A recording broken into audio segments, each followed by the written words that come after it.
Hello students, I hope you are doing well in your studies. So let us continue with the chapter Judiciary. Before starting today's topic, let us have a quick recap of the topic which we have already discussed. We have discussed the meaning of judiciary, its functions, why do we need independent judiciary, and how the independence of the judiciary can be maintained, what is the role of legislature and executive in the judiciary, how the appointment of judges is made, how the judges work without any fear and favor. All those topics we have already discussed in the previous lecture. So today we are going to discuss the one important topic, that is removal of judges. So dear students, the removal of judges is a very difficult and complex procedure. It is not so easy to remove any judge.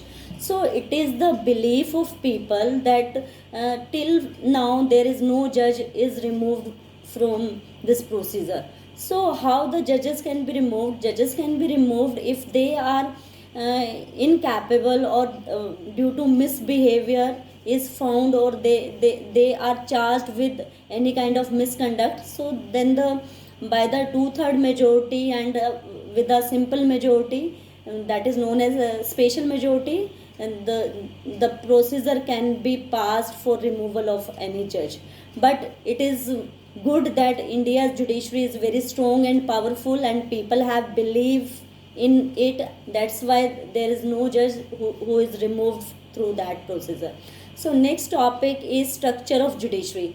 So our constitution has a provision of single integrated judiciary system. Unlike many other federal country, in India we don't have separate high courts in states. We have single judiciary system, means at the top we have Supreme Court, then we have High Court and subordinate courts and the lower courts. They are in a pyramidal structure. Top is Supreme Court, then High Court, then District Court and the lower court. So there are some functions which are related to all these Supreme Court, High Court and District Court and subordinate court. Let me tell you in brief. Supreme Court, its decisions are binding on all the courts. Means the any judgment passed by Supreme Court, every citizen of India and every organization, they are bound to follow it. Second, High Court can hear appeal from lower court. So we cannot directly move to Supreme Court. There is an integrated system. First we have to follow the procedure of lower court. If we are not satisfied, then we can move to the higher court. Next is District Court, deals with the cases arising in the city, any cases of dispute regarding any criminal or civil nature, they are deal with the District Court. And there are subordinate courts which are there to subordinate the District Court. So this is the integrated structure. Next we have the jurisdiction of Supreme Court. So what do you mean by jurisdictions? Constitution of India made a provision. There are some limitation. Although the Supreme Court of India is one of the powerful court, but still there are some limitation which are imposed by the constitution, and in that territory the Supreme Court has to function. So let us discuss all these jurisdiction. We have original jurisdiction, then we have appellate jurisdiction, then we have advisory jurisdiction, writ is another jurisdiction, and last one is the special powers. Supreme Court of India has some special power also.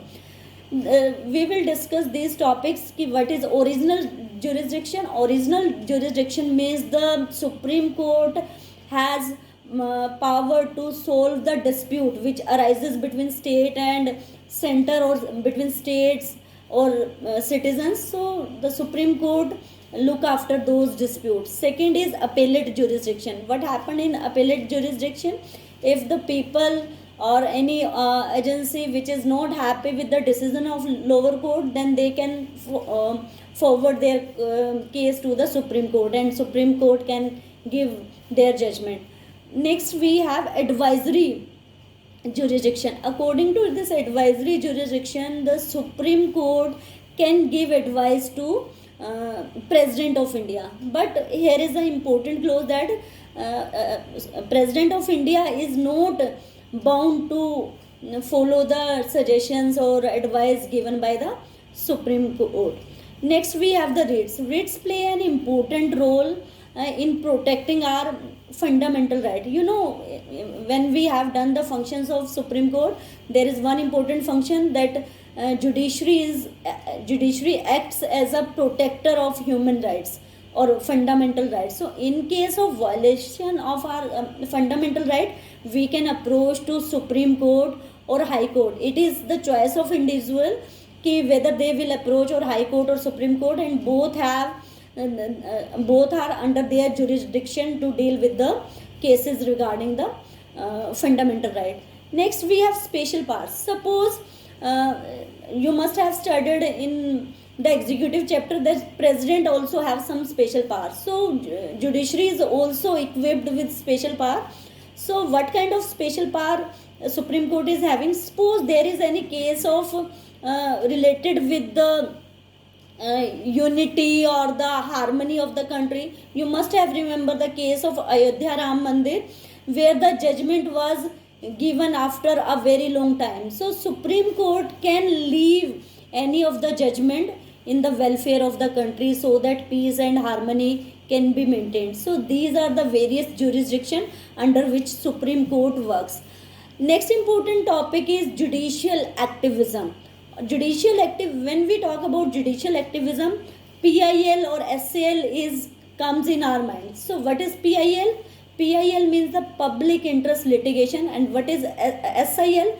Social interest litigation. These are the two important rules for this functioning of judicial activism. By this PIL and SAL, it is considered by now the judiciary is more people friendly. Earlier, what happens when we are directly influenced or our rights are violated or we have any disputes with others, then we approach the courts. But according to this judicial activism, any people can approach the court if someone's rights are violated or if something is related to the welfare of the society. Any organization or any individual can approach the court and judiciary will intervene in that. So that is judicial activism. So there are some famous examples of this judicial activism. There was a case of Bihar in which the case is taken by a advocate regarding the prisoners.